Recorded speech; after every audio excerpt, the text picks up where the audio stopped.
ఈరోజు వాక్యం జ్ఞాపం చేసుకుందాం. ఈరోజు మనం యాకోబు యొక్క జీవితాన్ని గురించి జ్ఞాపం చేసుకుందాం.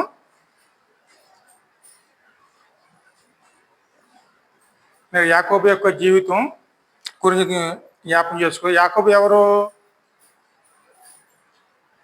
అబ్రహాము యొక్క మనవడే, ఇస్సాకు కుమారుడు. ఆయన జీవితం అండి.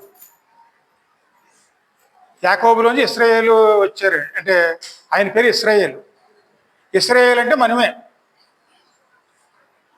మరి ఆయన యొక్క జీవితం గురించి తెలుసుకుందాం. చాలా ప్రాముఖ్యమైంది. ఆదికాండం 25వ అధ్యాయములను 25, 21 ఇస్సాకు భార్య గొడ్రాలు కనుక అతడు ఆమె విషయమై యెహోవాను వేడుకొనెను. యెహోవా అతని ప్రార్థన వినెను గనుక అతని భార్య అయిన రెబెక్క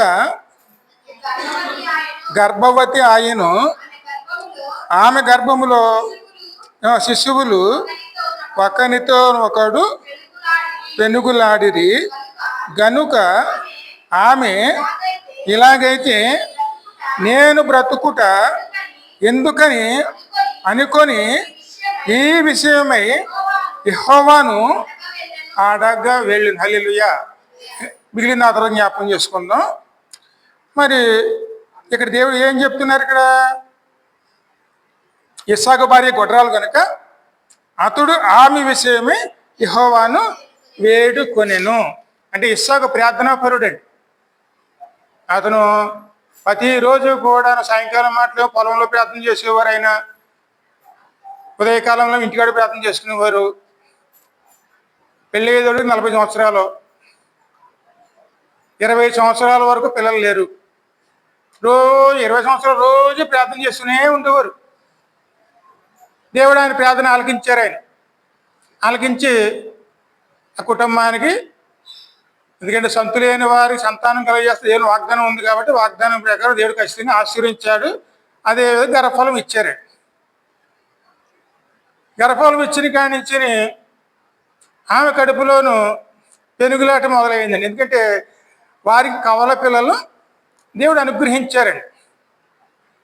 కవల పిల్లలు ఇద్దరు పెరుగుతున్నప్పుడు కడుపులోను పెనుగులాట ఆడుతూ ఉండేవారండి. అంటే ఒకరికొకరు పడతాం. ప్రతి రోజును ఆమెకు చాలా ఇబ్బందిగా ఉండదండి. ఇబ్బందిగా ఉండి కడక ఎలాగైతే బతకనని చెప్పి యెహోవా దగ్గరికి వెళ్ళి నేను అడుగుతాను, ఆయననే అడుగుతానని చెప్పి, ఎందుకంటే గర్భఫలం ఎవరు ఇచ్చారు? యెహోవా ఇచ్చారండి. అది ప్రార్థన చేస్తే ఆయనని అడుగుతానని చెప్పి యెహోవా సన్నిధానికి వెళ్ళింది. ఆమె వెళ్ళి దేవుణ్ణి అడుగుతుందండి. అడిగిన ఎందుకంటే దేవుని సన్నిధానంలో మన సమస్యలు పరిష్కరించుకోవాలని మన ఆశ ఉంటే ఖచ్చితంగా దేవుడు జవాబిస్తారండి. ఎటువంటి సమస్యలైనా సరే ఎక్కడ పరిష్కరించుకోవాలి? దేవుని సన్నిధానంలోనండి. దేవుడు ఖచ్చితంగా విడుదల ఇస్తారండి. విశ్వాసంతో నిలుచున్నాం అనుకోండి, ఎటువంటి సమస్యలైనా సరే దేవుడు తీరుస్తారండి. ఇస్సాకు 20 సంవత్సరాలు ప్రార్థన చేశాడు. దేవుడు గర్భఫలాన్ని ఇచ్చాడు. ఇచ్చిన తర్వాత ఆ గర్భఫలం ఎటువంటి గర్భఫలం? 2 పిల్లలండి. ఆయన ప్రార్థన ప్రకారం దేవుడు కవల పిల్లల్ని ఆశ్రయించాడు. వారి కడుపుని పడిన కానించి ఆమె కడుపులోను పెనుగులాడుతూ ఉండేవారు. పెనుగులాడేటప్పటికి ఆ బాధను తట్టుకోలేక ఆమె ప్రార్థన చేయటానికి ఎక్కడికి వెళ్ళింది? దేవుని సన్నిధికి. యెహోవాని అడుగుదునుగాక అని చెప్పి వెళ్ళిందండి. దేవుడు అలాగే మాట్లాడారు. ఏమని మాట్లాడారు ఆయన? అప్పుడు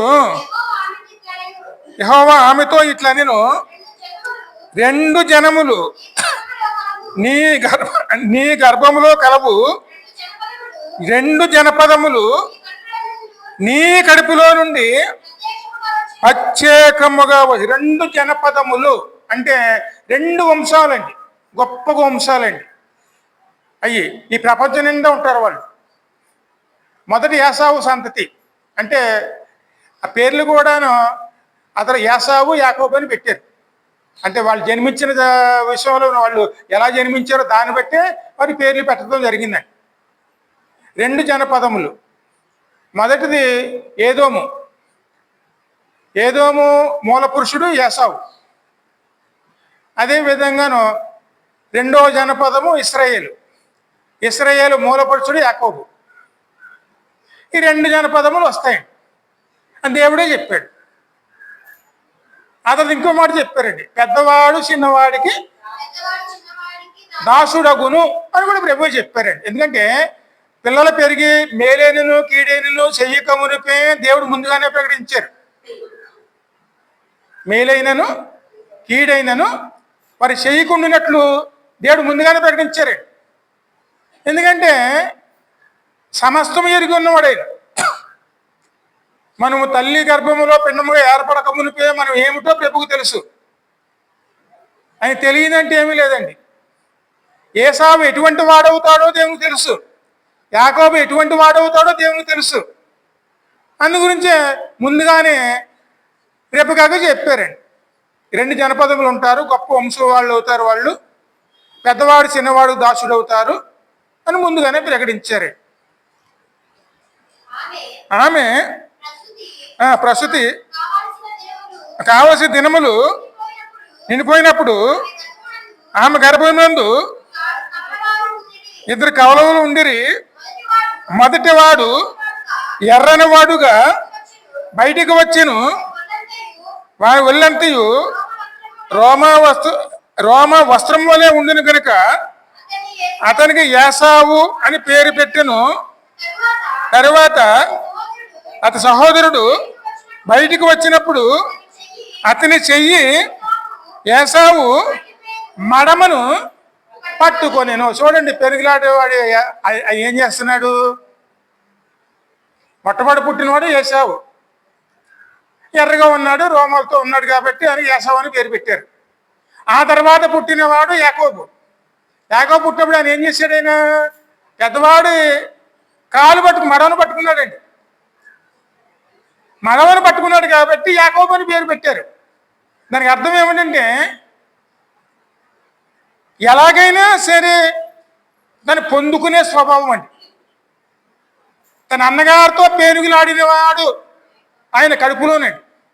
పుట్టేటప్పుడు కూడా మడం పట్టుకుని తన స్థానాన్ని ఆక్రమించాలని, అంటే మొదటగా పుట్టాలని ఆయన తన అన్నగారి మడమను పట్టుకున్నవాడు. ఆ తర్వాత దేవునితోనూ పెరిగిలాడినవాడు. పోరాడే తత్వం అయింది. అటువంటి వాడండి. ఈ విషయం ముందుగా దేవుడు చెప్పాడు. 2 జనపదములు వస్తాయి. వారి స్వభావాలండి. వారి స్వభావాలను బట్టి పేర్లు పెట్టడం జరిగింది. ఎర్రని వాడు, రోమములు గలవాడు అని. ఎర్రని వాడు, రోమములు గలవాడు ఏదోమని వస్తుందండి. ఏసావు అని ఒకడు వస్తుందండి. ఏసావు అని పెట్టారు. అతని స్వభావం ఏంటి? వేటకెళ్ళి ఒక స్వభావం అండి. వేట చేసుకుని బతికేవాడు. యాకోబు నెమ్మది గలవాడు, సాధు గుణం గలవాడు. ఆయన ఎలా జీవించేవాడంటే గుడారాల దగ్గర ఉండి, ఎందుకంటే యాకోబు, ఇస్సాకు, అబ్రహాము ఎవరో కూడా ఇల్లు కట్టుకోలేదండి, గుడారాలు మాత్రం వేసుకున్నారండి. దేవుడు చెప్పాడు పరవాసిగా జీవించండి అన్నారు. కాబట్టి వారు గుడారాల్లో మాత్రం వేసుకుని ఇల్లు ఎవరో కట్టుకోలేదండి. యాకోబు ఎక్కడ ఉండేవాడు? ఇంటికాడ ఉండేవాడు. తల్లి పక్కన ఆ వంటింట్లోకి వెళ్ళి వంట చేసుకుంటూ అక్కడే గడిపేవాడు. నెమ్మది స్వభావం గలవాడు. మరి ఇలా స్వభావాలు ఒకసారి చూస్తే ఏసావు స్వభావం ఎటువంటిదంటే దేవుని ముందుగా తెలుసు కాబట్టి ఏసావు ద్వారా వచ్చే వంశం అంతా కూడాను దుందుడుకు స్వభావం అండి, తృణీకరించే స్వభావం, ఎదుటివాడిని తోసివేసే స్వభావం అండి. వారు దేన్ని లక్ష్యరు, దేవుణ్ణే లక్ష్యరు వారు. అటువంటి స్వభావం వాడు, అటువంటి స్వభావాలు. మరి పెద్దవాడు చిన్నవాడు దాసుడు అవుతారని ఉంది వాక్యం. దానికి అర్థం ఏమిటంటే దేవుని వాగ్దానాలు చిన్నవాడికి వస్తాయని అర్థమైంది. అబ్రహాముకు దేవుడు ఆశీర్వదించాడు, నీ సంతతి అని ఆకాశ నక్షత్రముల కన్నాను విస్తారంగా చేస్తానని ఆ వాగ్దానం ఇస్సాకు కూడా ఇచ్చాడు. ఇప్పుడు ఇస్సాకు ద్వారా నెరవేర్చడానికి 2 జనపదములను అంటే 2 కవల పిల్లల్ని ఇచ్చాడు. అందులోనూ జ్యేష్ఠత్వం కలిగినటువంటి వాడు ఏసావు. ఎందుకంటే అతను పుట్టుకతోనే జ్యేష్ఠత్వం గలవాడు. కానీ ఆయన తృణీకరించే స్వభావం ఉంది కాబట్టి దాన్ని పోగొట్టుకుంటాడని కూడా దేవునికి తెలుసు. అందుకే పెద్దవాడు చిన్నవాడికి దాచుడవుతాడని చెప్పారు. ఆయన మనస్తత్వం ఎలా ఉంటుందంటే ఆ యొక్క వంశం యొక్క మనస్తత్వం ఒకసారి ద్వితీయోపదేశకాండం 2:4 చదవమ్మా.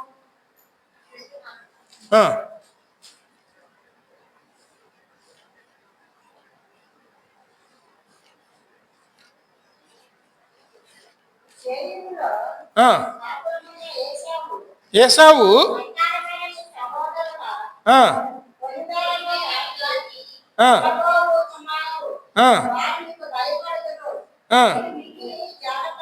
శేయీరులో కాపురమున ఏసావు సంతానమైన మీ సహోదరుల పొలిమేరలను దాటి వెళ్ళబోతున్నారు కనుక వారు మీకు భయపడుతురు, మీరు మిక్కిలి జాగ్రత్తగా ఉండు. ఎందుకంటే దేవుడు అందరిని ఆశీర్వదిస్తారండి.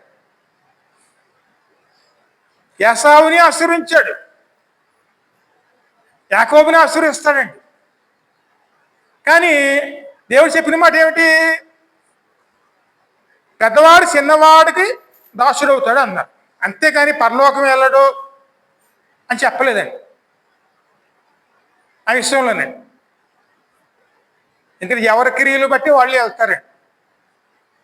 కాబట్టి ఆ విషయం దేవుడు ముందుగానే చెప్పాడు. దేవుడు ఏసావుని ఆశీర్వించాడు. అతనికి అక్కడ శేయీరు మన్యంలోనూ ఉండటానికి ఒక దేశాన్ని ఇచ్చాడు.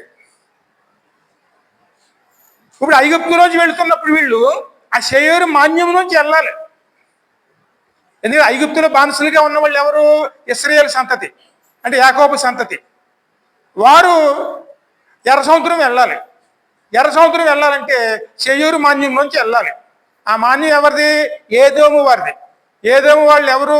ఏసావు సంతతి, ఏసావు వాళ్ళు. దేవుడు ముందుగానే చెప్పాడు, ఏసావు సంతకి నేను శేయీరు మాన్యములు ఇచ్చాను, ఆ భూమిలోంచి ఒక్కు అడిగైనా సరే తీసుకుని మీకు ఇవ్వను, నేను వారికి ఇచ్చాను కాబట్టి అది మీకు ఇవ్వను. మీరు ఆ దేశంలో వెళ్ళినప్పుడు జాగ్రత్తగా ఉండండి. మీరు వారిని ఎప్పుడు ఇబ్బంది పెట్టకండి, మీ తొందరపాట్ల పనులు చేయకండి, మీరు వారి ఎడల జాగ్రత్తగా ఉండండి, నెమ్మది కలిగి ఉండండి, మీ దుందుడుకు పనులు చేయకండి. మీరు ఆ దేశం నుంచి వెళ్ళేటప్పుడు ఆహారం తింటే నీళ్ళకి ఆహారానికి కూడా మీ డబ్బులు కట్టి మీరు తినొచ్చు, కానీ ఊరినే తీసుకు తింటాక లేదు అని ప్రభు ముందుగానే చెప్పాడండి. మీరు వెళ్ళాలనుకుంటే అనుమతి అడగండి. మీరు వెళ్ళినప్పుడు అక్కడ నీళ్ళు తాగితే నీకు డబ్బులు ఇవ్వండి, ఆహారం తింటే డబ్బులు ఇవ్వండి, కానీ వాళ్ళలో తీసుకు తినే ఒక అధికారాన్ని నేను మీకు ఇవ్వను, అడగండి ముందు అని చెప్పాడు. చాలా జాగ్రత్తగా ఉండండి అని ప్రభు హెచ్చరించాడు. హెచ్చరించి ఇవన్నీ కూడాను వారికి తెలియజేయమని చెప్పి దేవుడు పురమాయించాడు. ఆ చెప్పే విషయాలకు రాయబడినాడు. మరి దేవుడు అందరిని ఎలా చూస్తారండి? ఎందుకంటే మనం ఏదో అంటే అన్యులకు సంబంధిస్తుందండి. యాకోబు అంటే దేవుడు నమ్ముకున్నవాళ్ళు. దేవుడు నమ్ముకున్న వాళ్ళు అన్యులు మనం పోరాడి వాళ్ళ ఆస్తులు పస్తులు తీసుకుని మనం అనుభవించే విధంగా దేవుడు చెప్పలేదండి. వాళ్ళతో జీవిస్తున్నప్పుడు మనం జాగ్రత్తగా ఉండాలి. దేవుని న్యాయం కనపడాలి. అక్కడ దేవుని చెప్పిన విధంగా జీవించాలి, కానీ మన ఇష్టానుసారికి జీవించకూడదని. అందుకే ముందుగానే చెప్తున్నాడు, నేను అది వాళ్ళకి ఇచ్చాను కాబట్టి అందులో తీసి మీకు ఇవ్వను అని ముందుగానే హెచ్చరిస్తున్నారండి. ముందుగా వాళ్ళ రాజుకు చెప్పమని చెప్పినప్పుడు వారితో కలహపడవద్దు, ఏలయనగా ఏసావుకు స్వాస్యముగా శేయీరు మాన్యమును నేను ఇచ్చి ఉన్నాను కనుక వారి భూమిలోనిది ఒక్క అడుగైనను మీకు ఇయ్యను. మీరు రోకలు ఇచ్చే డబ్బులు ఇచ్చి వారి వద్ద ఆహారమును కొని తినవచ్చును. రోకలనిచ్చి వారి యొద్ద నీళ్లు సంపాదించుకొని తాగవచ్చును. మీ చేతులు పనినేటిట్లో మీ దేవుడిని యెహోవా మిమ్మల్ని ఆశీర్వదించును. ఇది చాలమ్మా. ఎందుకంటే ఈ విధంగా దేవుడు పురమాయించారండి. మీరు తొందరపడకండి, వాళ్ళ దగ్గరికి వెళ్ళి దిందుడికి సరిగ్గా చేయకండి, వాళ్ళు మీరు రెచ్చగొట్టొద్దు, మీరు వినయంగా వెళ్ళండి, మీరు అడగండి. ఏమని అడగమన్నాడంటే, మీ పొలాల్లో మేము వెళ్ళం, మీ ద్రాక్ష తోటలో మేము వెళ్ళం, మేము రాజ మార్గమైనటువంటి రహదారిలోనే వెళతాం. మీ దేశంలో వెళ్ళినప్పుడు కుడింకాని వెనకాన్ని చూడం, ముక్కు సూటుకి వెళ్ళిపోతాం. మేము ఎక్కడ మాకు ఏదైనా అవసరం వచ్చిందనుకో డబ్బులు ఇచ్చుకుని తీసుకొని మీ దగ్గర మీ అనుమతి తీసుకుంటాం, కానీ మేము బలవంతంగా తీసుకోము అని చెప్పి వాళ్ళు చెప్పారండి. అవన్నీ ఒక మనిషిని పెట్టి ఆ రాజుకు చెప్పిస్తా. ఆ మాట సంఖ్యాకాండంలో ఉంటుంది చూడు, సంఖ్యాకాండం 20వ అధ్యాయంలో ఉంటుంది చూడమ్మది. సంఖ్యాకి 20:14-20 అమ్మా. సంఖ్యాకాండం 20:14. మోసే కాదేశు నుండి ఏదేమో రాజునొద్దకు దూతలను పంపి నీ సహోదరుడకు ఇశ్రాయేలును అడుగునదేమనగా మాకు వచ్చిన కష్టము యావత్తును నీకు తెలిసినది. ఎందుకంటే ముందు చెప్తున్నారండి, అయ్యా మా వాళ్ళు చాలా బాధలు పడ్డారు, ఐగుప్తులో బానిసలు అయ్యారు, మీ చాలా దినములు ఐగుప్తులో బానిసలుగా బతికాము, ఐగుప్తీయులు మమ్ములను మా పిల్లలను శ్రమ పెట్టారు. యెహోవా మేము యెహోవాకు మొరపెట్టగా ఆయన మా మొరను విని దూతలను పంపి అక్కడి నుంచి మమ్మల్ని రప్పించారు. ఇదిగో మీ పొలిమేరలోంచి వెళ్తున్నాం, కాదేశు పట్టణంలోంచి వెళుతున్నాము, మమ్ములను మీ దేశములో దాటి పోనీయము, పొలములోంచైనను ద్రాక్ష తోటలోంచైనను వెళ్ళము, బావులో నీళ్లు తాగము, రాజ్యమార్గంలోనే మేము ఎక్కిపోదుము, నీ పొలిమేరలను దాటి వరకు అమ్మా కుడివైపుకైనను ఎడవైపుకైనను మీ తిరగకుండా పోయేదమని చెప్పించాను. మరి దేవుడు ఏం చెప్పాడు? ఆ మాటలన్నీ కూడాను దూతను పంపి రాజు దగ్గరికి మోసే పంపించాడు. ఎందుకంటే ఇక్కడ ఒక సంగతి జ్ఞాపరించుకోవాలండి.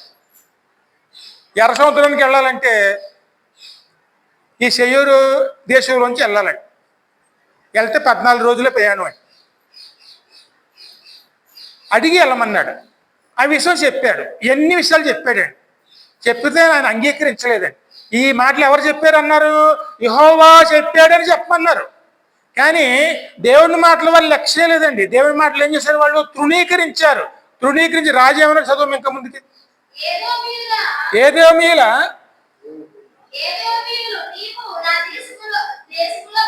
మా దేశంలో పడి వెళ్ళకూడదు, నేను బలంగముతో నీకు ఎదురుగా వచ్చేదము అని అతనితో చెప్పగా ఇశ్రాయేలీయులు మేము రాజమార్గంలోనే వెళుదాము, మేమును మా పశువులను మీ నీళ్ళు త్రాగని ఎడల వాటి విలువ నిత్యుకొందము, మరేమీ లేదు, కాలినడకనే దాటిపోతాము. ఎంతగా బతుకుతారంటే మేము వాహనాలు ఎక్కము, రథాలు తీసుకెళ్ళము, కాలినడకని వెళ్తాము. మా వల్ల మీ పొలాలలో ఒక పంట కూడా నష్టపోదు, తోటల్లో ఏది నష్టపోదు. మీరు అనుమతి ఇస్తేనే మీ మీ బావుల్లో నీళ్లు తాగుతాము, రాజమార్గంలో వెళ్తాము, కుడికి ఎడపక తిరగమంటే మీరు వెళ్తే కత్తి తీసుకుని మిమ్మల్ని అందరూ కూడా చంపేస్తామని చెప్పి వాళ్ళు సైన్యాన్ని తీసుకుని వచ్చి వీళ్ళు ఎదుర్కొని వచ్చున్నాడు. అంటే ఏదోమి వారు ఎవరు? ఏసావు ఒక మనవడు, అంటే ఆయన వంశంలో వాడు. ఈ యొక్క ఇశ్రాయేలు వాళ్ళు ఎవరు? యాకోబు వంశం వాళ్ళు. మరి వీళ్ళు కలిసి అబ్రహాం సంతానమే కదండి. ఎర్ర సముద్రం ఎందుకు దాడటానికి వెళ్తున్నా? ఎర్ర సముద్రం కానానికి వెళ్ళటానికండి. కానానికి వెళ్ళటానికి ఆటంకం ఎవరున్నారు? అబ్రహాం సంతానమే, ఏసావు సంతతేనండి. ఏసావు ఎటువంటి స్వభావం గలవాళ్ళంటే దేవుణ్ణి తృణీకరించేది స్వభావం గలవాళ్ళండి. దేవుడంటే లెక్కలేదు, మనుషులంటే లెక్కలేదు, ఎవరిని లెక్క చేయరు వాళ్ళు. అటువంటి స్వభావం గలవాళ్ళు. కానీ దేవుడు ఏం చెప్తున్నాడు? అనుమతి తీసుకోమన్నాడు. వీళ్ళు ఇవ్వలేదు. కాబట్టి దేవుడు ఏం చెప్పాడు? చుట్టూ తిరిగి వెళ్ళమన్నాడు. చుట్టూ తిరిగి వెళ్ళినందువల్ల 40 సంవత్సరాలు పట్టిందండి. 14 రోజుల్లోనూ ప్రయాణం ముగించవలసింది 40 సంవత్సరాలు చుట్టూ తిరిగి వెళ్ళవలసి వచ్చినాయి. మరి దానికి కారణం ఎవరు అని? ఏసావు సంతతేనండి. ఇవన్నీ దేవుడు తెలుసు.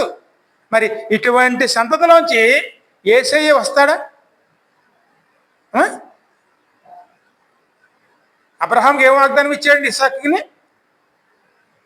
మనుష్య కుమారుడి యొక్క వాగ్దానం అండి. యేసయ్య యొక్క రాకడ గురించి అండి. ఆ వాగ్దానం ఖచ్చితంగా ఎవరికి రావాలి? ఏసావుకి రావాలి. జన్మంగా చూస్తే ఏసావుకి రావాలి జన్మ. ఎందుకంటే ప్రథమ జ్యేష్ఠ పుత్రుడికి దేవుని వాగ్దానాలు ఉంటాయి. ఇంట్లో ప్రథమ ఫలం ఉంటుంది, 2 భాగాలు అతనిదే. దేవుని ఆశీర్వాదాలు ఆయనకేనండి. ఇంట్లో పేదలు నడిపించవలసిన యాజకత్వం అయిందే. అన్నిట్లో ప్రాముఖ్యం. జన్మత ఎవరికి ఉంది? ఏసావుకు ఉన్నది. కానీ ఏసావులో గుణం ఎటువంటిది? దేవుడి లెక్క చేసే గుణం కాదండి. దేవుడి లెక్క చేయని గుణంలో ఉన్నవాడిలోంచి ఇక్కడ యేసయ్య వస్తాడా? అవకాశం లేదండి. అందుకే దేవుడే చెప్పాడు. ఎందుకంటే కుడి ఎడమ తిరిగి వాళ్ళు మేలని కీడని చేయక మునిపే అక్కడ తల్లి రెబెకాకు దేవుడు బయలుపరిచాడు. మరి రెబెకా ఏం చేయాలి? ఇందుకు సిద్ధపడి ఉండాలా? అంటే దేవుడే బయలుపరిచాడు, సిద్ధపడాలి కదండి. ఇటువంటి మనస్తత్వం. ఇంకా ఈయన గురించి ఎటువంటి మనస్తత్వం అంటే అమ్మాడి ఫిలిప్పీల్లో ఉంటుంది చూడమ్మా, 3:19. నాశనమే వారి అంతము, వారి కడిపే వారి దేవుడు. ఎందుకంటే వారు ఎక్కడ వారు ఏం కోరుకుంటారు? ఏమైపోయినా పర్వాలేదు, కడుపు బాగుంటే చాలు. వారు తాను సిగ్గుపడవలసిన సంగతుల యందు అతిశయపడుతున్నారు. ఇదే అందరికీ వర్తిస్తుందండి. ఎందుకంటే మనల్ని ఆశ్చర్యించడం దేవుడు పిలిస్తే ఆశీర్వాదం పొందుకు వచ్చిన మనము ఈ పొట్టు కోసం, ఈ కడుపు కోసం దేవుని విషయాలను ఏం చేస్తాం? మనం ఏసావు ఎలా తృణీకరించాడో అలా తృణీకరించి పక్కన పెట్టేస్తామండి. పక్కన పెట్టి ఏం చేస్తాం? క్రీస్తులాగా మనం జ్యేష్ఠత్వంలోకి రావాలి. ఎందుకంటే జ్యేష్ఠ కుమారుడు ఎవరు?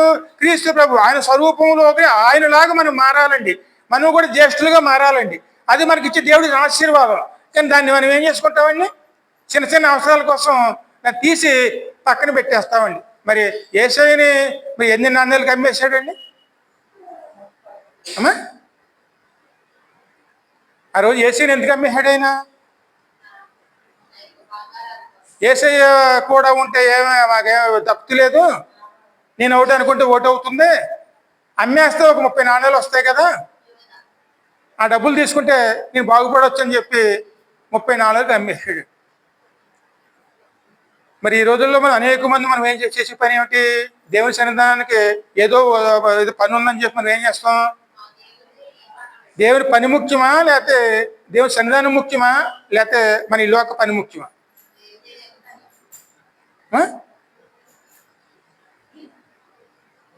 ఎందుకంటే తాను ఇవ్వబోయేదాన్ని తృణీకరించే వారిని దేవుడు క్షమించాడండి. మోసగాడినైనా సరే ఆయన మారుస్తానికి ప్రయత్నం చేస్తాడేమో, కానీ తాను ఇవ్వబోయేదాన్ని తనను తృణీకరించి తను ఇచ్చిన వాగ్దానాన్ని అక్కడ విలువ లేనిదిగా ఎంచికి తొక్కి వేసే వారిని దేవుడు క్షమించాడండి. అందుకే దేవుడు అక్కడ మొట్టమొదటి చెప్పాడు, తన గుణం చూసే చెప్పాడు. ఏసావు యొక్క స్వభావం ఈ పొట్ట గురించే, అటువంటి స్వభావం గలవాడండి. ఇంకా మీరు హోషేయ గ్రంథం 12:3 చూడమ్మా.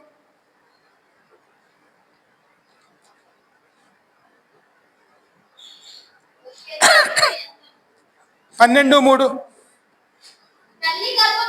తల్లి గర్భమునందు యాకోబు తన సహోదరుణ్ణి మడమను పట్టుకొనిను మగసిరి గలవాడై అతడు దేవునితోనే పోరాడు. ఎందుకని? ఇక్కడ చూడండి, పుడుతూనే అన్నగారి మీద పోరాడి అని పుట్టాడు. ఆ తర్వాత దేవుడు ఇవ్వబోయేది ఏమిటో యాకోబుకు తెలుసు. ఒక నిమిషం, యాకోబుకు తెలుసు దేవుడు ఏమి ఇవ్వబోతున్నాడు, జ్యేష్ఠత్వం. దేవుడు ఎంత విలువైంది ఇస్తున్నాడో యాకోబుకు తెలుసండి. కాబట్టి ఆయన స్వభావం ఏంటి? ఎలాగైనా సరే దేవుడు ఇవ్వబోయేది ఇచ్చేవరకు ఆగుతలేదండి. ముందుగానే తన ప్రయత్నం ద్వారా సంపాదించుకోవాలని దేవుని విషయంలో అత్యంత ఆసక్తి అండి. అటువంటి ఆసక్తి అంటే ఏమిటి? దేవుడు ఇచ్చేక తీసుకుంటే పర్లేదండి, కానీ దేవుడు ఇవ్వక మునిపే తానే తను పొందుకోవాలని తన ప్రయత్నం చేస్తున్నాడండి. ఆయన ఆలోచన దేని మీద ఉంది? జ్యేష్ఠత్వం మీద. జ్యేష్ఠత్వం అన్నగారికి వస్తుంది, జ్యేష్ఠుడిని అయితే దేవుడిని ఆరాధించవచ్చు, దేవుడైనా సొంతం అవుతాడు అనే ఆలోచనతోనూ ఆయన ఏం చేస్తున్నాడు? జ్యేష్ఠత్వం అనే దానికోసం ప్రయాసపడుతున్నాడు. ఆ ఆలోచన దేవునికి తెలుసు కాబట్టి, ముందుగా గ్రహించాడు కాబట్టి, పెద్దవాడు చిన్నవాడికి దాసుడు అవుతాడని చెప్పి అది ముందుగానే చెప్పారు. కానీ ఇక్కడ ఆ విషయం యాసవ్ ఎటువంటి స్వభావం గలవాడు? జ్యేష్ఠత్వం ఏమిటో ఆయన పట్టించుకోలేదండి. ఆయన పట్టించుకోలేదు. ఒక జ్యేష్ఠత్వం అన్నది ఒకటి ఉన్నదన్న అనే విషయం ఆయన పట్టించుకోలేదండి. కేవలం వేటవాడటం, మాంసం తెచ్చుకోవటం, మాంసం తీసుకొచ్చి అది తండ్రికి ఇవ్వటం, వండుతాం, తినటం, ఇదేనండి. పట్టించుకోలేదు. ఇటువంటి స్వభావం గలవాడు. మరి ఇటువంటి తన్నును తృణీకరించే వారిని దేవుడు ఎలా చూస్తాడు?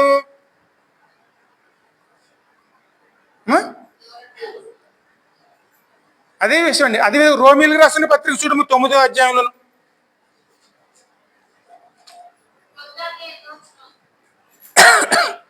9:10. అంతేకాదు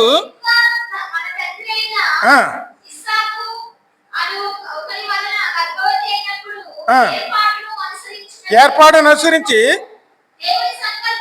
దేవుని సంకల్పము క్రియల మూలంగా కాక పిలుసువాని మూలముగానే నిమిత్తము పిల్లలు ఇంకాను మేలైనను కీడైనను చెయ్యక మునిపే పెద్దవాడు చిన్నవాడుకు దాసుడగినని చెప్పబడింది. ఎందుకంటే దేవునికి అన్ని తెలుసు, యాసవ స్వభావం తెలుసు, ఎలా తృణీకరిస్తాడో తెలుసు, ఏం జరుగుతుందో తెలుసు. అందుకే రేపు కాక ముందుగానే చెప్పాడు.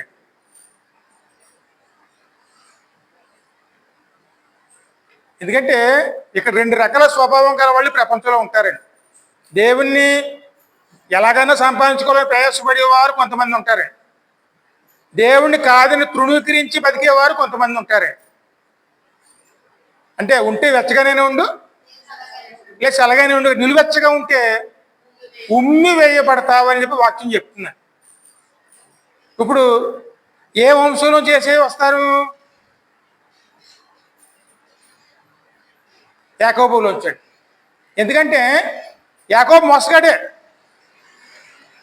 ఎదుటివాడు దాన్ని ఆక్రమించుకోవాలో చూసేవాడే. కానీ ఆయనలో గుణం ఏమిటంటే దేవుడు అంటే ఏమిటో తెలుసు. దేవుణ్ణి ఎలాగన్నా పొందుకోవాలని, ఆయన మోసం చేసైనా సరే పొందుకోవాలని ఆశ కలిగిన వాడే.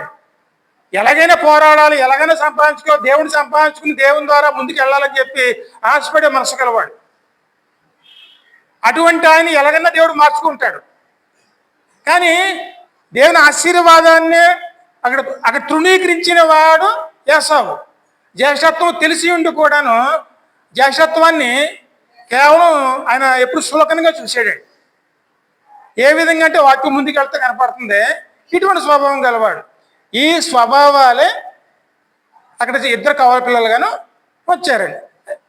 ఇంకా మూలవాక్యంలో ముందుకెళ్ళాము.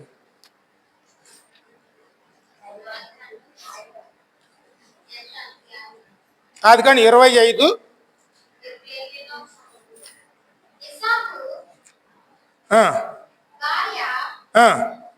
ఒక్క నిమిషం 24 నుంచి చదువు.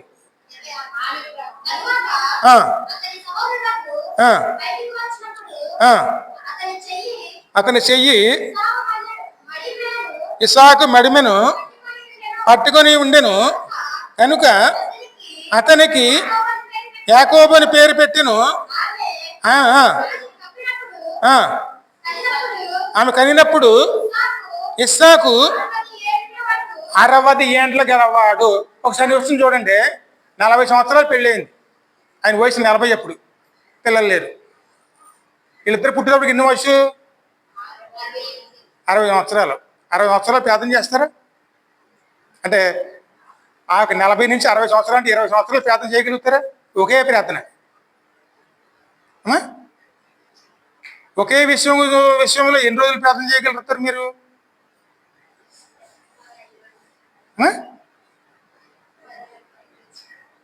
ఆ తర్వాత మీరు ఆ ప్రార్థన గుర్తుంటుందా? ఆ విషయంలో మరి ఆయన ఎంతలా ప్రార్థన చేశాడు ఇస్సాకు?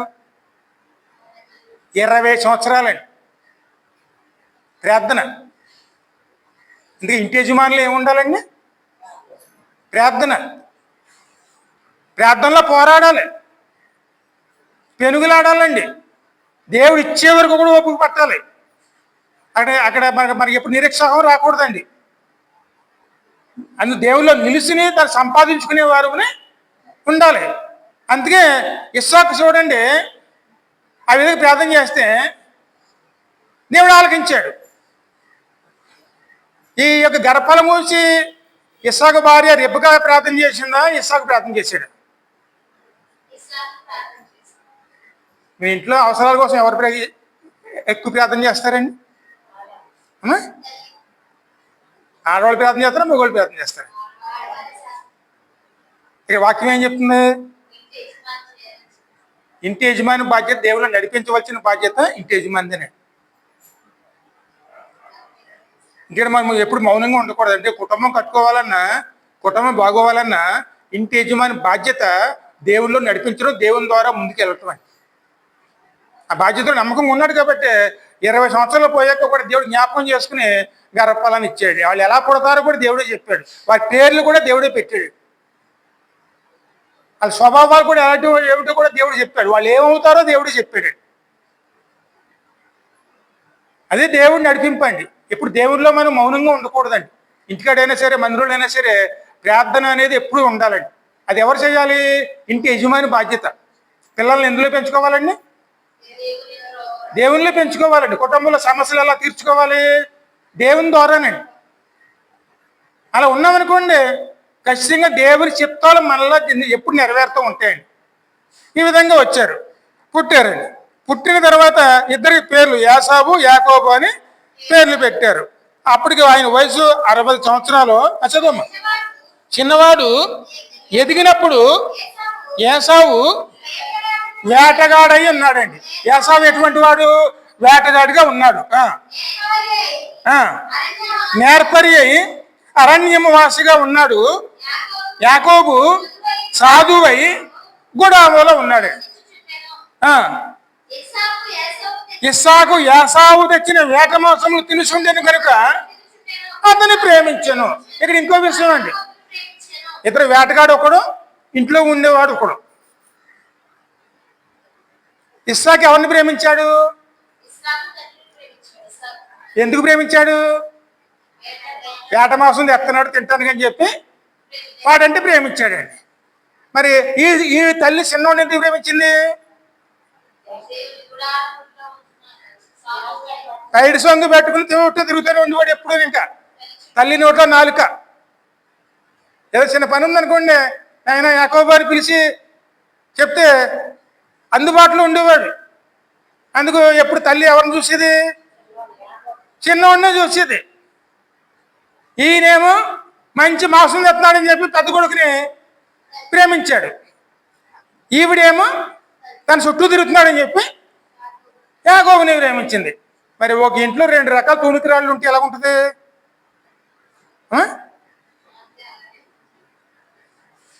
ఒక్క నిమిషం ఆలోచించండి. ఇస్సాకు అబ్రహాం పెంపకంలోనూ పెళ్లి అయ్యే వరకు కూడా ఎలా ఉన్నాడండి?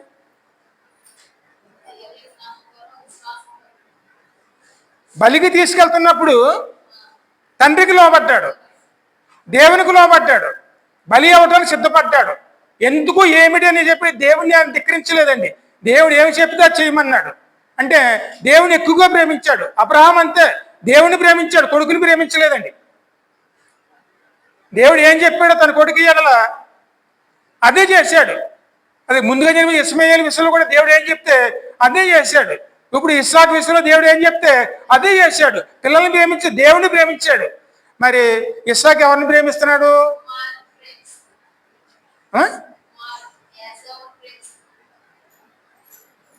ఇందుకే ఇంట్లో సమస్యలు రావడానికి కారణం ఏమిటి? ఎప్పుడు ఇంట్లోనూ దేవునికి మొదటి స్థానం అండి. దేవుని తర్వాతనే మిగతా అన్నీ. నాకన్నను మీ పిల్లల్ని కానీ మీ తల్లిదండ్రులు కానీ అక్కజల్లు కానీ ప్రేమిస్తే మీరు నా వారు కాదని ఎప్పుడో చేసేసి చెప్పారు. ఎప్పుడు మొదటి స్థానం ఎవరిది? దేవునికి ఇచ్చుకోవాలండి. అబ్రహాము ఉన్నంత వరకు అలాగే జరిగింది. ఇస్సాకు పెళ్ళి అయిన తర్వాత పిల్లలు పుట్టిన తర్వాత ఈయన మాంసం తెస్తే మాంసాన్ని ప్రేమించి కడకే కొడుకు వైపు చూశారు. మరి వాక్యంలో చూడండి, ఆ విషయంలోనూ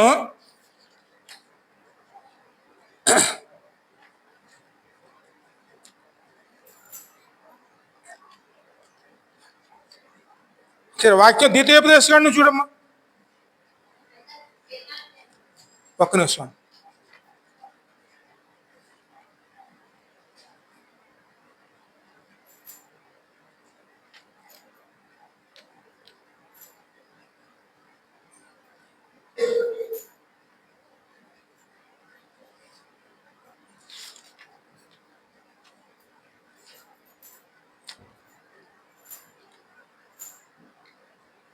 ద్వితీయోపదేశం 25వ అధ్యాయం 13 నుంచి 16 వరకు చదువు.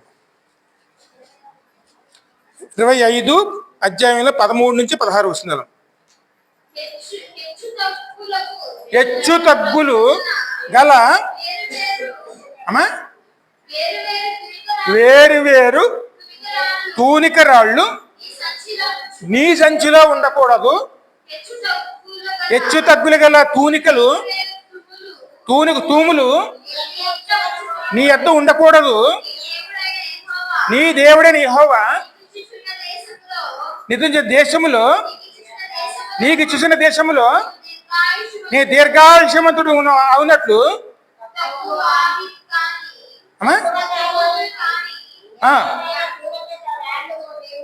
తక్కువ బరువుగాళ్ళు ఎక్కువ బరువుగాళ్ళు ఒక సంచిలో ఉండకూడదండి. ఎందుకంటే ఇప్పుడు వ్యాపారాలు ఎలా జరుగుతున్నాయండి ఈ రోజుల్లోనూ? కొట్టుకనికి అమాయకులు వెళ్ళారు అనుకోండి, కేజీలో 100 రేవలు పోద్ది. రాయి చూస్తాం, కానీ ఆ రాయి ఖచ్చితంగా అదే బరువు ఉంటుందండి. ఒకసారి కూరగాయల మార్కెట్ కూడా కలిసి చూడండి. అటువంటి తూనికలు దేవుని బిడ్డలు ఉండకూడదండి.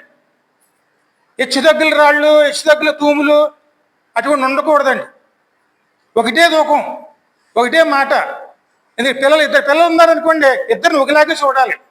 ఒకరు ఎక్కువ ఒకరు తక్కువ చూడకూడదండి. ఎప్పుడు కూడా దేవుని బిడ్డలు నేర్చుకోవాల్సిన 2 రకాలైనటువంటి తీర్పులు, 2 రకాలైనటువంటి స్వభావాలు.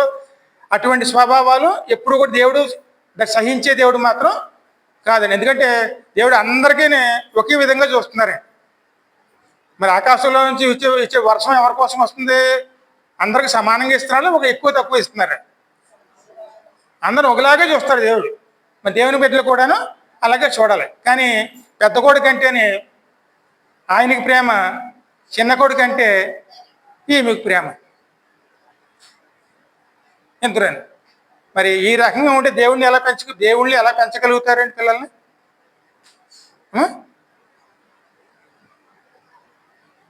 ఇద్దరు దేవుళ్ళే పెరగలేదండి. దేవుడు అంటే ఏమిటో తెలుసు.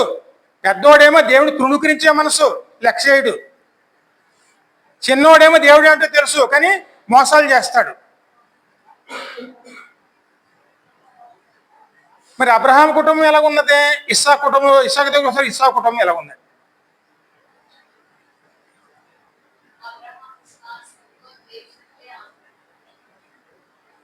ఎందుకంటేనే మనం ఎప్పుడూ కూడాను మొదటినున్న ప్రేమ, ఆ ప్రేమ ఎప్పటి వరకు ఉండాలి? నీ కలిగి ఉన్నదానిని గట్టిగా పట్టుకునము. మన విశ్వాసంలో బలపడాలి కదా, దేవుళ్ళు నిత్యం మన ఎప్పుడూ కూడా స్థిరపడాలి. కానీ అంతకంతగా మన దిగదుడుపుగా అయిపోకూడదండి. ఎప్పుడైతే ఇలా మొదలు పెట్టారో ఈ స్వభావాలు కూడా అలాగ మొదలైంది. ఒకరోజు ఈయన అడవి నుంచి వచ్చాడు. అడవి నుంచి వచ్చేటప్పటికి ఈయన ఎర్రని కూర వండుకుంటూను కనపడ్డాడు. వంట వండుతూ చూశాడు. మిట్ట మధ్యాహ్నం ఈయనకి ఆకలేసింది. ఆకలేసిన వెంటనే ఈ కందుష్టి దేని మీద ఉంది? ఈ కూర మీద ఉంది. ఎర్రని కూర. ఆదికాండం 25వ అధ్యాయంలో ఉంటుంది చూడు.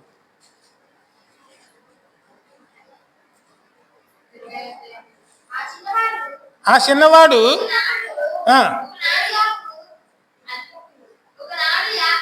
ఒకనాడు యాకోబు కలగూర వంటకము వండుచుండెను. ఏసావు అలిసిన వాడై పొలములో నుండి వచ్చి, నేను అలిసి ఉన్నాను, ఆ ఎర్రనినున్న దానిలో కొంచెము దయచేసి నాకు పెట్టుమని అడిగెను. అందుచేత అతని పేరు ఏదోము, ఎర్రని కూర. అంటే ఎర్రనిది అంటే ఏదోము వస్తుందండి. అందుకు ఆయనకి రెండో పేరు ఏమొచ్చింది ఇప్పుడు? ఏదోము. ఆ ఏదోము వంశం గురించి నాకు రాయబడిందండి. పెట్టమన్నాడు. మరి పెట్టమన్నప్పుడు ఒక ఇంట్లోనూ ఆయన ఏదైనా తీసుకునే అవకాశం ఉంటుంది కదండి. ఇంటి జ్యేష్ఠుడే కదా. వెంటనే ఈయనేం బేరం పడుతున్నాడు? ఇంకా ముంచదు. అందుకు యాకోబు, నీ జ్యేష్ఠత్వమును నేడు నాకు ఇమ్మని అడగా. ఎందుకంటే చూడండి, ఆయన ఏమోను అన్నం పెట్టమన్నాడు, ఈయనేమోను జ్యేష్ఠత్వం ఇమ్మంటున్నాడు. అంటే ఆయన ఏమోను ఆయనకు అన్నం పెడితే ఈయనకి జ్యేష్ఠత్వం ఇవ్వాలి. అంటే ఆహారమును జ్యేష్ఠత్వానికి ఇద్దరేనండి. ఇది ఆహారం కావాలా, జ్యేష్ఠత్వం కావాలా? నీ ఆహారం కావాలంటే నీ జ్యేష్ఠత్వాన్ని నాకు ఇచ్చేయి.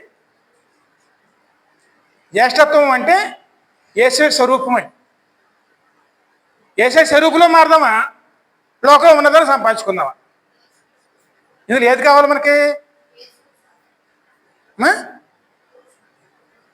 లోకంలో ఉన్నదాన్ని సంపాదించుకుందామా, యేసే స్వరూపంలో మారి ఆయన నిత్యరాజ్యంలోకి వెళదామా?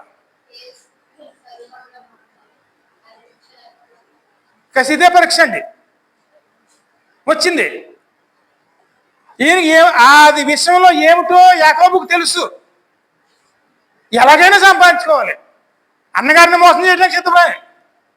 కానీ ఆయన దృష్టి దేని మీద ఉంది? దేవుడు ఇచ్చింది దాంట్లో ఉంది, ఎలాగైనా సంపాదించుకోవాలి. ఇక్కడ ఒక విషయం అండి, ఈయనకి ముందుగానే తెలుసు. ఏసావు ఇచ్చిన ఏ ఒక పని ఏదో ఒకనాడు దాని సొంతం అవుతుందని. ఈయన మనస్తత్వం ఏంటి? ఎలాగైనా బలవంతంగా లాగేసుకోవాలని. దేవుడు ఇచ్చే వరకు ఊరుకుంటలేదండి. ఇక్కడ మనం తెలుసుకోవాల్సింది ఏమిటంటే, దేవుడు అందరిని ఆశీర్వదిస్తాడు. ఆశీర్వాద ఫలమును పొందుకునే వరకు కూడా మనం దేవుని ఓపిక కలిగి ఉండాలి. అది మనమే పూర్తి చేయాలని చెప్పి మన ప్రయత్నాలు మొదలు పెట్టామనుకోండి, దాని ఫలాలు కూడా మనం అనుభవించవలసి వస్తుంది. దేవుడు ఇచ్చే వరకు ఆగేమనుకోండి, దేవుడు చూసుకుంటాడు. కానీ ఆయన ఇచ్చిన దాన్ని బలవంతంగా పొందుకోవాలని ప్రయత్నం చేస్తే దాని ఫలాలు మనం పొందుకోవాల్సి వస్తుంది. ఏదైనా సరే ఒక స్థాయిలో దేవుడు నిలబెట్టాలని చూసినప్పుడు ఆ స్థాయి దేవుడు నిలబెట్టే వరకు కూడా ఎదురు చూసామనుకోండి, దేవుడే చేస్తారు. కానీ ఆ స్థాయిలోకి మనం వెళ్ళాలని చెప్పి మనం లోకం మీద పడ్డామనుకోండి, ఆ ఫలాలు అసలు ఎవరు అనుభవించాలి?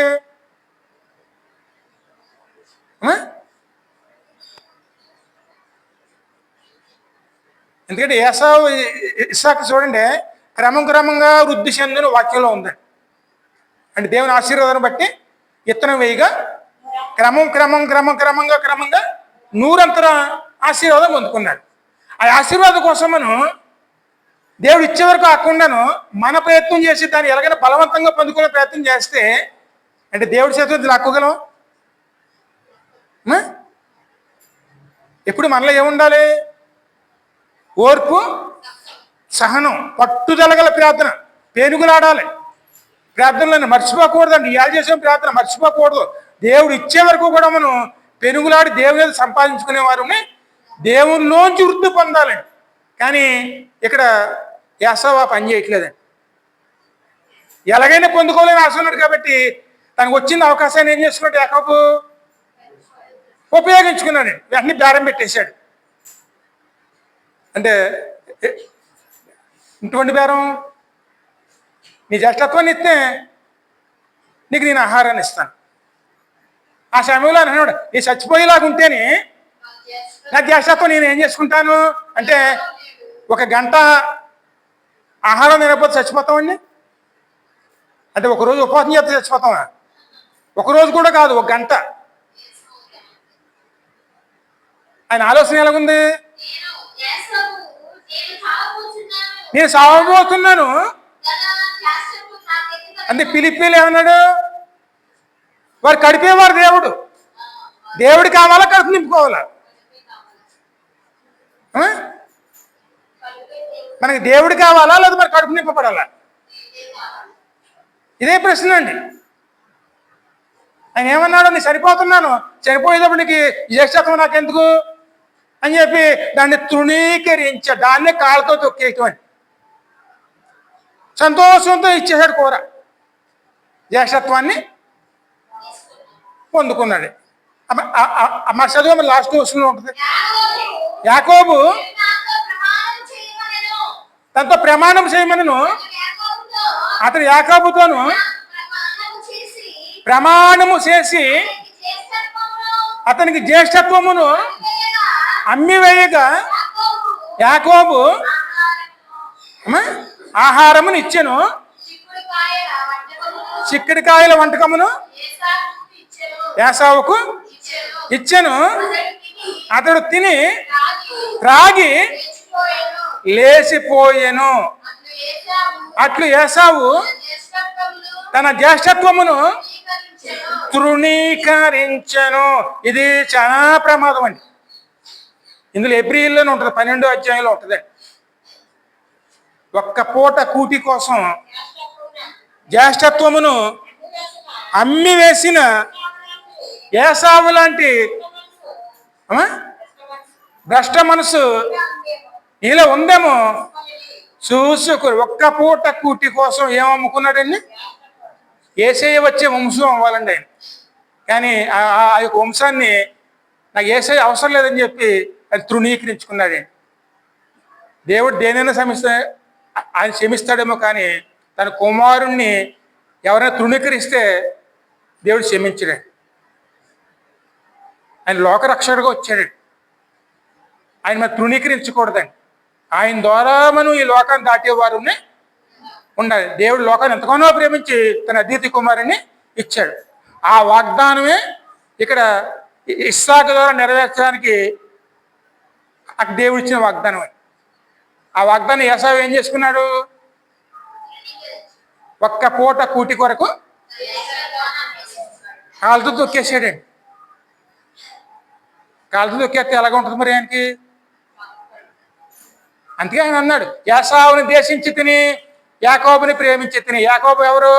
మోసగాడిని ప్రేమించాడు దేవుడు. కానీ తాను ఇచ్చిన దాన్ని తృణీకరించి కాళ్ళతో తొక్కి వేసినటువంటి ఏసావుని దేవుడు ద్వేషించాడు. ఉంటే ఎచ్చగానే ఉండు, నేను చల్లగానే ఉండు. నిలువెచ్చగా ఉన్నావు అనుకో, ఉమ్మి వేయబడతావు. మరి ఉమ్మి వేయబడతావు అన్న మాటకి అర్థం ఏమిటి? అదేనండి, ఎప్పుడు కూడా దేవుని రక్షణ విషయంలో మనం రాజీ పడకూడదండి. మన కోసం ప్రాణం పెట్టడానికి వచ్చారు ఆయన. ఆయన ఇచ్చిన దానిలో తృణీకరించి లోక ఆహారం కోసం ఎంతో గుప్పుడు ఆహారం తింటే అంతకన్నా ఎక్కువ తింటామండి. అమ్మా, తింటే గుప్పుడు 2 గుప్పుళ్ళు, లేకపోతే అంతకన్నా ఎక్కువ తింటామా? దానికోసం అమూల్యమైన దాన్ని, దేవుడు ఇచ్చిన దాన్ని పాడు చేసుకుంటే దేవుని ఉగ్రత ఎవరి మీదకి వస్తుంది? ఆ మాట ఒకటి చదువుకుని ముగించేసుకుందాం. యోహాను సువార్త 3:36.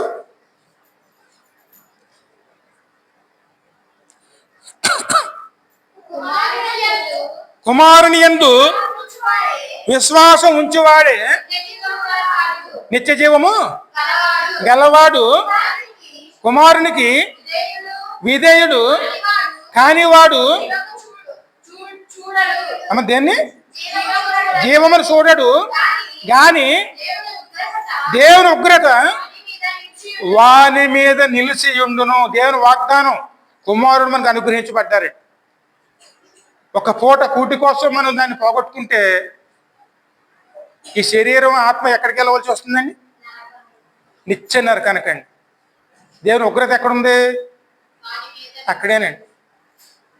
ఏసావు మనస్తత్వం ఎంత దారుణంగా ఉంటుందంటే, ఇక దేవుడినే పక్కన పాడేశాడు, లెక్క చేయలేదు.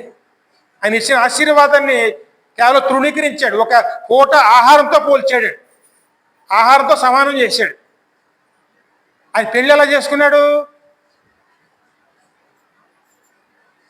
దేవుడు ఎప్పుడూ కూడాను పెళ్ళిళ్ళ విషయంలోనూ చాలా జాగ్రత్తగా ఉండమన్నాడు. ఇస్సాకు పెళ్ళి ఎవరు చేశారండి? అబ్రహాం చెప్పాడు. అబ్రహాం దేవుడు చెప్పాడు, ఎక్కడ పిల్లల్ని తీసుకొచ్చి పెళ్లి చేస్తాము, చేయకు, నీ బంధువుల ఇంటికి వెళ్ళు, అక్కడ సిద్ధపరచమని చెప్తే ఆయన దగ్గర ఉన్నటువంటి దాసుడు ఆయన కాకేసి ఆ దాసుడు చెప్తామే. ఆ దాసుడి పేరు ఏం పేరు? అన్నది ఎలియాజరు. ఆయన ఎలియాజరు పిలిచి, ఇదిగో నీ చిన్న యజమాని అనేటువంటి ఇస్సాకు భార్యని వెతకడానికి నువ్వు మా బంధువుల ఇంటికి వెళ్ళమని చెప్పి అక్కడ పంపిస్తాడండి. ఆ మాటకు అర్థం ఏంటంటే, ఎలియాజరు అంటే పరిశుద్ధాత్మ. సంఘాన్ని వధువు సంఘంగా మార్చేది పరిశుద్ధాత్మేనండి.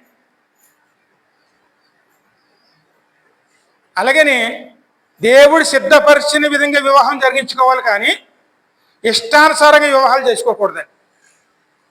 చేసుకుంటే ఏమొస్తుంది? వారు దేవునికి లోబడరు. ఆ వచ్చిన వాళ్ళు దేవునికి లోబడరండి. దేవునికి వ్యతిరేకమైన తీసుకొచ్చి ఇంట్లో పెడతారు. అందువల్ల ఏం పొందుకుంటారు? మనోవేదన. ఇస్సాకుని అంతగా ప్రేమించినప్పుడు ఇస్సాకు ప్రేమించినప్పుడు యాసావు ఏం తీసుకొచ్చాడు ఇంటికి? ఆ మాట 26వ అధ్యాయంలో చూడము.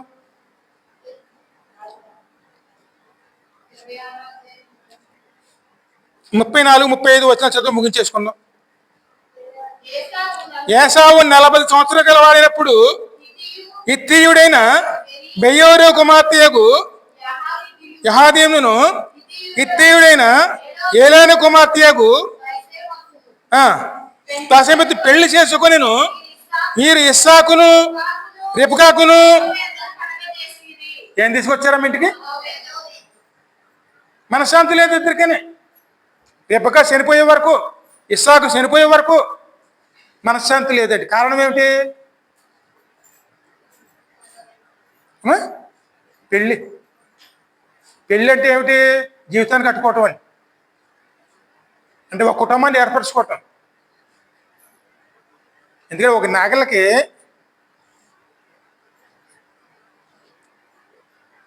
రెండు ఒకే జాతి కడతారా లేదా వేరు వేరే కడతారా? ఆ? అంటే ఒక నాగలి కాడికి వేరు వేరుది కడితే ఎలా ఉంటుంది? ఆ? అంటే వాళ్ళు దేవుని నమ్ముకుని వాళ్ళు దేవుని నమ్ముకోకుండా కట్టారు అనుకోండి, ఆ కుటుంబంలో ఏం మిగులుతుందండి?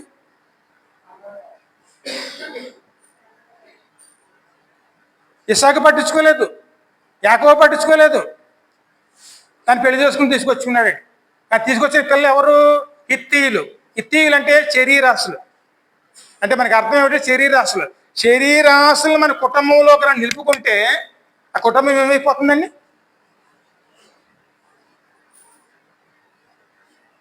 నేత్రాశియు శరీరాశియు జీవడము, వీటిని పోల్చి ఇత్తీలే. తిండిపోతాను, అది తిరిగిపోతాను, ఎన్ని వాళ్ళలోనే ఉంటాయి. అందుకే నువ్వు బంధువు చేసుకుంటే వాళ్ళలో చేసుకోవద్దు అన్నాడే. ఆ మాట తృణీకరించాడు. అంటే తన జ్యేష్ఠత్వాన్నే తృణీకరించిన వాడు ఈ విషయంలో ఎలా ముందుకెళ్తాడండి? ఇలా చేసినందువల్ల రెబెకాకి యాకోబుకి మనోవేదన కలగా చేశాను. దానికి కారణం ఏమిటి? రెండు రకాల తృణీకరాళ్ళు. దేవుడిలో పెంచలేకపోయారు ఇద్దరునండి. ఒకడేమోను మంచి కోసం మోసం చేశాడు, ఇంకొకడేమోను దేవుడు ఇచ్చిందాన్ని ఆహారంగా తృణీకరించు కాలుతో తొక్కు పడేసాడు. ఇద్దరు కలిసి దేవుడిని ఏం చేశారు? అంటే ఈ ఇద్దరు పిల్లల్లో దేవునికి సంతోషం ఉందండి. అంటే ఎప్పుడు కూడా మనం దేవుల్లోనూ నిలకడగా నడుచుకునేవారు నిలకడ నడుచుకున్నాం అనుకోండి, దేవుడు ఇచ్చిన దాన్ని గట్టిగా పట్టుకున్నాం అనుకోండి, దేవుని వాక్యం అని నడిపిస్తున్నాడు. చిన్న వాక్యం దేవుడు దీనికి ఆశ్రయించిన చిన్న ప్రార్థన చేసుకుందాం.